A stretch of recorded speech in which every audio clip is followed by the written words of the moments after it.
요한복음을 지금 이제 3월 달까지 볼 건데, 요한복음은요, 예수님이 누구신지를 선언하는 책입니다. 특히 인간의 어떤 이해나 인간의 능력을 초월하는 7가지 표적을 통하여서 예수님이 자신이 누구신지를 선언합니다. 오병이어로 5,000명을 먹이시면서 나는 하늘에서 온 떡이다. 내가 살아있는 떡이다. 나를 먹어 영생한다. 나는 떡이다. 생명의 떡이다. 그런 말씀하셨고요. 나면서부터 소경된 자를 눈을 고치면서 나는 세상의 빛이다. 그렇게 나는 누구다. 나는 누구다. I am 블라블라. 나는 누구다. 이것을 7가지로 요한복음에서 말을 합니다. 오늘 본문은요, 죽은 지 나흘 된 나사로를 살리시면서 나는 부활이다.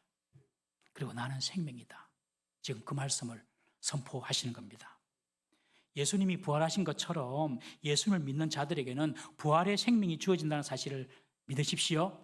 이런 부활의 생명은 영생입니다. 영생. 생명이라고 다 똑같은 생명이 아니라고 제가 몇 번 말씀드렸죠. 하루 산다는 하루살이의 생명이 있고요.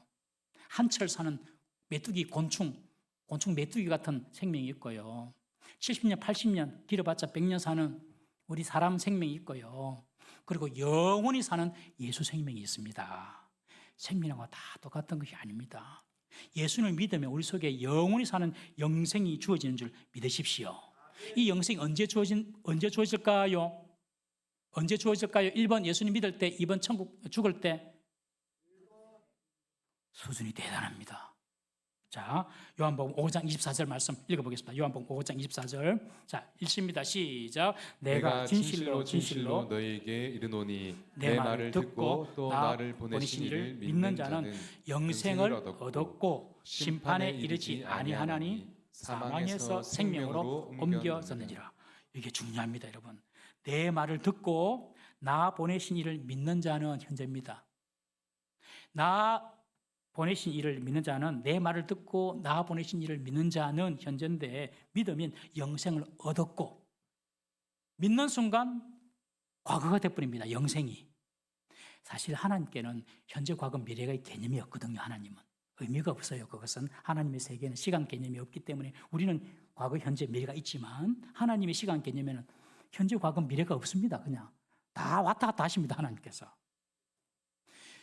우리가 예수님을 믿고 하나님 믿는 순간 영생을 얻었고 과거가 되어버립니다. 여러분. 영생을 얻었기 때문에 심판에 이르지 않습니다. 여러분. 사망에서 생명으로 옮겼느니라. 과거입니다. 과거.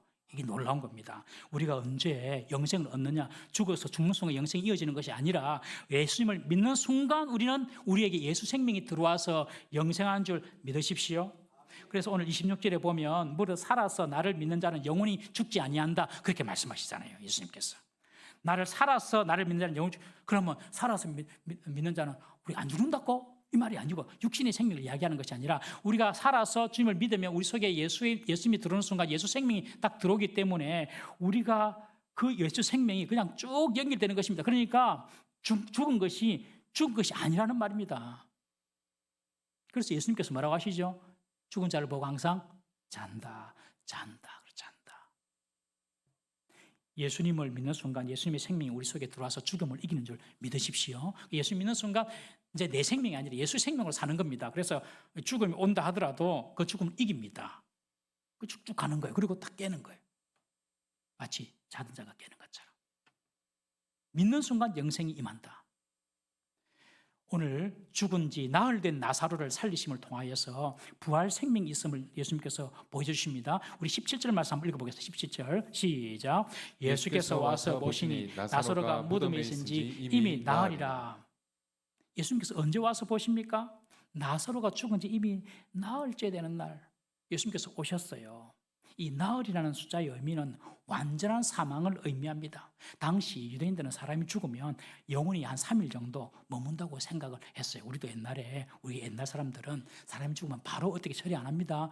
병풍 뒤에 이게 한 하루 24시간 내버려둬요. 혹시 들어올 수도 있으니까 혼이. 그랬단 말이에요. 옛날에는. 진짜 혼이 들어오는 사람도 저는 봤습니다만은 유대인들은 3일 동안 딱 줍니다.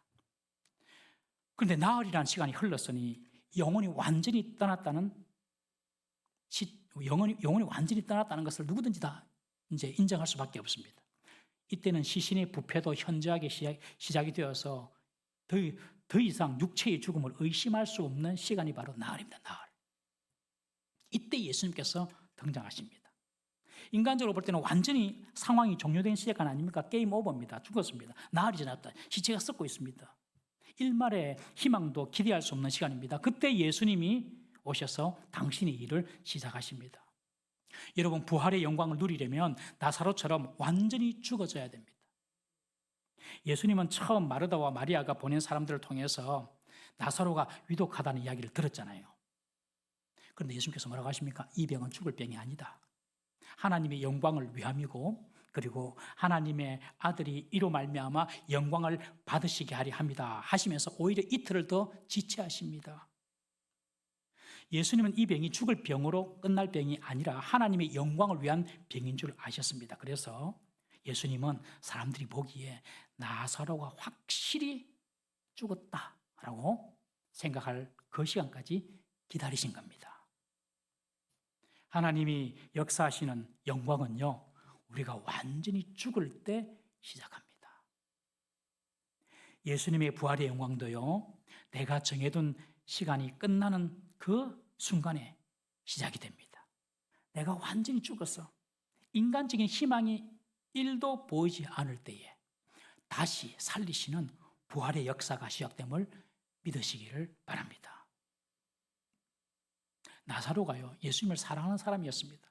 그래서 나사로를 살려달라고 마리아, 마르다가 보낸 사람들이 예수님께 왔을 때에 그 사람들이 예수님께 그렇게 말합니다. 주여, 당신의 사랑하는 자가 병들었나이다. 이 말은 빨리 좀 오란 말이잖아요. 주여, 당신의 사랑하는 자가 병들었나이다. 여러분, 예수님이 사랑하시는 자도요, 병도 들고요, 고통도 찾아오고요, 슬픈 일도 당하는 것입니다. 그러나 예수님의 사랑하는 자가 병들고 고통을 당하고 슬픔을 당하는 것은요, 결국 하나님의 영광을 위한 것으로 나타남을 믿으시기를 바랍니다. 우리의 간절한 기도가 응답이 더디거나 하나님을 의지하는데 상황이 더 악화되는 것처럼 느낄 때가 있지 않습니까? 내 시간, 내 생각, 내 계획, 그때 다 무너질 때가 있지 않습니까? 하나님 의지한다고 하는데 좀 희망이 또 보이고 좀 풀려야 되는데, 의지하고 사랑하면 하나님을 전혀 기미가 안 보일 때가 있어요. 여러분, 그러나 그때에도 더 완전하시고 더 완벽한 하나님의 시간과 계획이 있음을 믿고 믿음으로 기다릴 수 있는 저와 여러분 되시기를 주의 이름으로 축복합니다. 하나님은 결코 그의 백성을 내버려 두지 않습니다. 나사로가 죽은 지 나흘이 돼가지고 지금 예수님이 베레아에서 베다니까지 하루길을 걸어서 도착을 한 것입니다. 완전히 죽을 때까지 기다리셨어요. 여러분, 우리가 완전히 죽고 쇠하면 하나님이 역사하시고 하나님의 부활의 영광을 우리에게 나타내실 줄 믿으시기 바랍니다. 보니 예루살렘에서도 한 2km 정도 떨어져 있으니까 그곳에서도 많은 사람들이 나사로의 유족들 유라에 위하여서 모였습니다. 예수님께서 오신다는 소식에 마르다는 서둘러서 예수님께 나아갑니다. 그러나 마리아는 집에 그대로 머물러 있습니다. 당시 유대 관습에 따르면 장례 중인 유가족은 집 안에서 조문객을 맞이하는 것이 일반적인 상식이었습니다. 지금 우리나라도 그렇잖아요. 따라서 마리아가 집 안에 있는 것은 특별한 행동이 아니라 그냥 전통적인 유대인의 장례 관습을 따르고 있는 것입니다. 반면 마르다는 예수님을 맞이하기 위해서 집을 나서는 적극적인 모습을 보였습니다. 이것은 예수님에 대한 그녀의 특별한 존경과 환대를 나타낸다고 볼 수가 있습니다. 마르다가 밖에 나가서 예수님을 만나자마자 21절에 뭐라고 합니까? 주님께서 여기 계셨더라면 제 오라버니가 죽지 않았을 것입니다. 그렇게 아쉬움을 토로합니다. 그 속에는 원망도 좀 섞여 있는 것 같습니다. 우리도 여러분 그렇지 않습니까?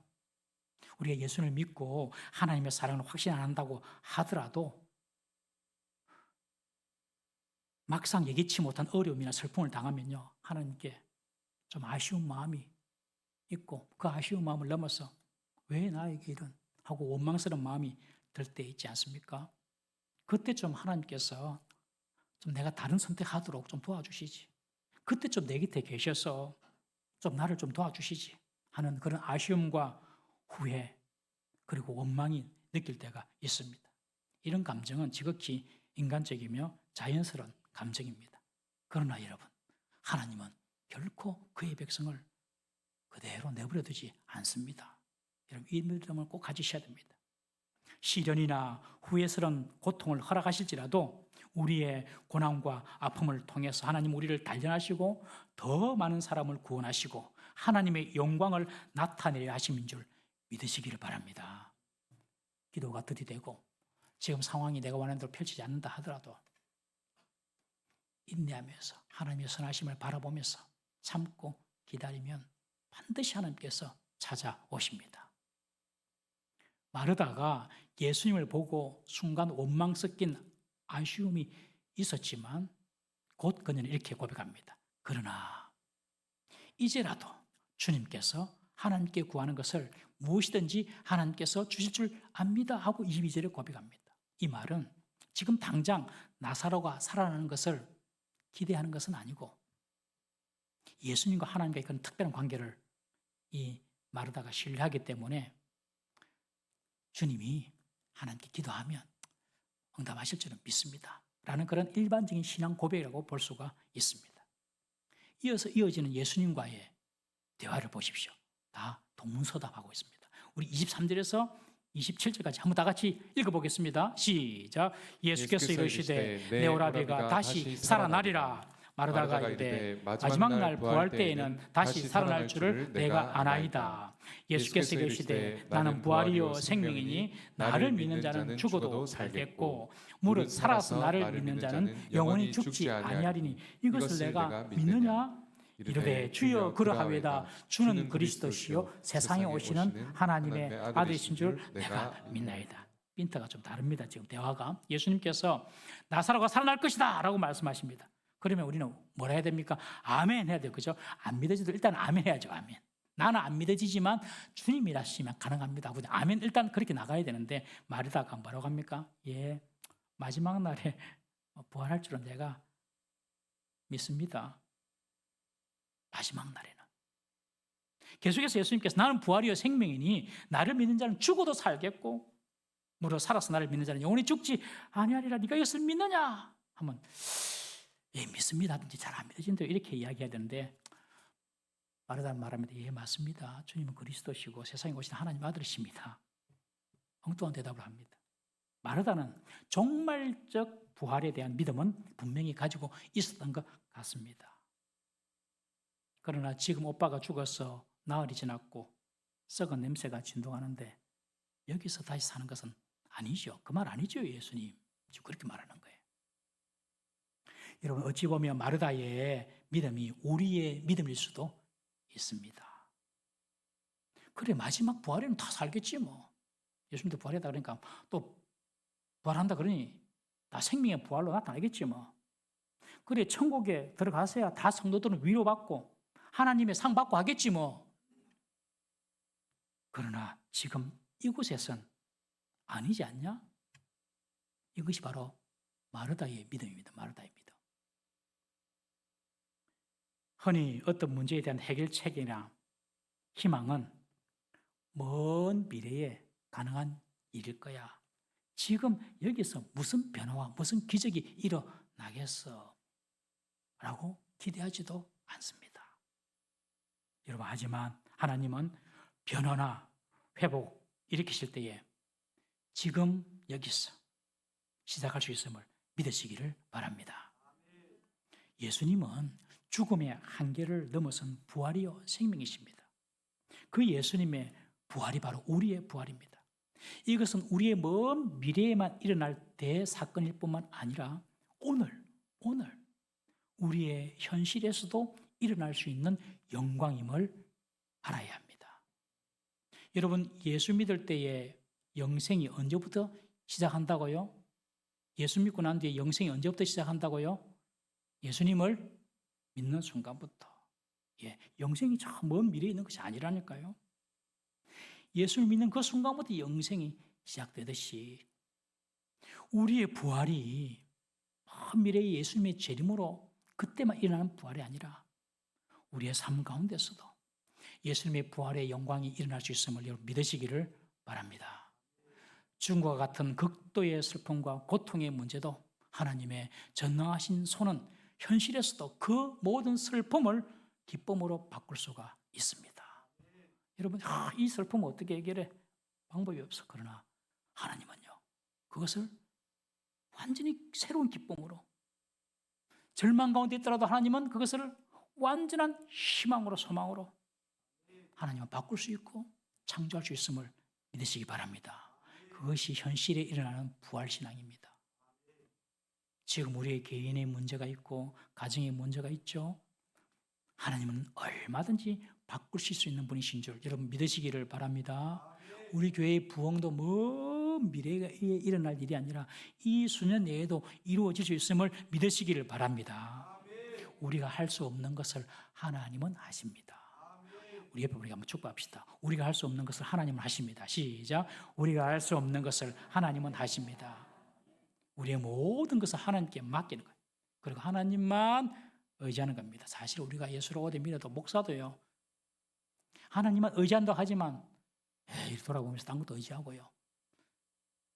하더라고요. 저도 솔직하게 양심 고백, 신앙 고백. 신앙 고백은 아니네. 양심 선언. 정말 우리가 하나님 순도 있게 순도 100%로 하나님을 의지하는가? 우리가 할 수 없는 일을 하나님 하십니다. 전적인 신뢰를 주님께서는 원하시는 줄 믿으시길 바랍니다. 먼 미래에 일어날 부활만 우리에게 나타날 하나님의 영광이 아니라 지금 우리가 살아가는 이곳 이 상황에서도 우리의 삶의 부활의 역사 그리고 부흥의 역사를 하나님은 이루어 나가실 수 있음을 믿으시기를 바랍니다. 죽은 자를 살리신 것처럼 우리의 모든 죽어가는 것을 주님은 살릴 수가 있습니다. 그것이 건강의 문제든지 물질의 문제든지 사람과의 관계의 문제든지 미래의 어떤 불확실한 미래에 대한 좌절과 절망의 문제든지 하나님은 이 모든 것들을 다시 살릴 수가 있음을 믿으시길 바랍니다. 우리 모두는 다 주님께서 오실 때 부활의 영광을 경험할 것입니다. 그러나 오늘 예수님께서 나사로가 살 것이다. 그 말씀은 그 현실에서도 나사로가 다시 살아난 것이 그때는 부활은 아니죠. 다시 살아나는 거죠.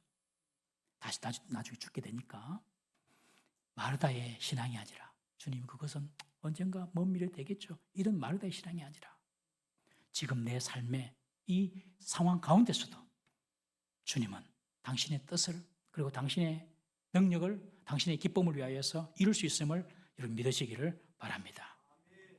부활의 영광을 내 현실의 삶에서 경험하고 누리는 저와 여러분 되시기를 주님의 이름으로 축복합니다. 우리 이제 다시 한번 기도하시겠습니다. 예수님이